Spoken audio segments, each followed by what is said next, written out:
मध्य प्रदेश के पूर्व सीएम कमलनाथ के बीजेपी में शामिल होने की अटकलें तेज है। इस बीच छत्तीसगढ़ में पीसीसी चीफ दीपक बैज का बड़ा बयान सामने आया है। उनका कहना है कि कांग्रेस नेताओं पर बीजेपी में शामिल होने के लिए दबाव बनाया जा रहा है। बैज के बयान पर अब सियासत भी तेज हो गई है। दीपक बैज ने कहा कि बीजेपी में शामिल होने कांग्रेस नेताओं के पास लगातार फोन आ रहे हैं। बीजेपी प्रभारी ओम माथुर के ऑफिस से फोन आ रहा है। बीजेपी सरकार के मंत्रियों के ऑफिस से फोन आ रहे हैं। कांग्रेस नेताओं को बीजेपी में शामिल होने पर पद और पैसा देने की बात कही जा रही है, ऐसा दीपक बैज ने दावा किया। सुनिए उन्होंने क्या कुछ कहा।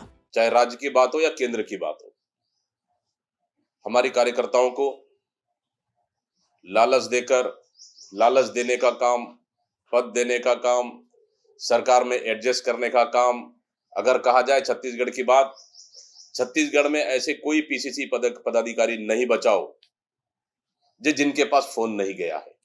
सभी पीसीसी पदाधिकारी, सभी नेताओं के पास फोन गया, बेशर्मी से फोन गया है।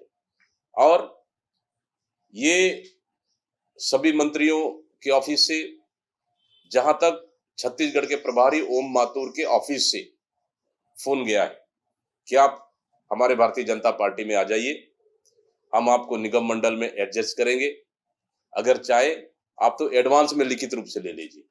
मतलब इस तरह से लालच भारतीय जनता पार्टी हमारे नेताओं को दे रही है। बैज के इस बयान पर बीजेपी ने पलटवार किया। बीजेपी प्रवक्ता केदार गुप्ता ने कहा कि दीपक बैज को प्रभारी कुमारी शैलजा की चिंता करनी चाहिए थी चुनाव में।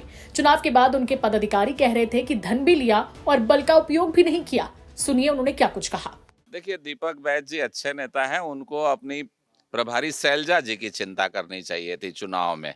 चुनाव के बाद उनके ही पदाधिकारियों ने कांग्रेस के कहा कि शैलजा जी ने धन भी लिया और बल का उपयोग भी किया और खास लोगों को अपने यहाँ बुलाकर रखते थे और एक वर्ग को तवज्जो दिया। तो अपने नेता की चिंता, अपने प्रभारी की चिंता करें। और जहां तक माननीय ओम माथुर जी का सवाल है, तो उनके नेतृत्व में भाजपा ने सत्ता छीनी है कांग्रेस से।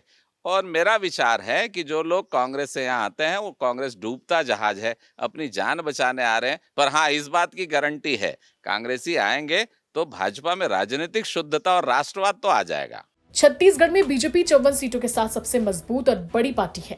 अमूमन होता यह है कि विपक्ष के नेता राजनीतिक स्वार्थों के लिए बड़ी पार्टी में शामिल हो जाते हैं। ऐसे में पीसीसी चीफ का बयान कितना सच है या झूठ है, ये तो वही जाने। मगर उनके बयान से इस मुद्दे पर राजनीति जरूर गर्मा गई है। रायपुर से अजय सोनी की रिपोर्ट, छत्तीसगढ़ तक।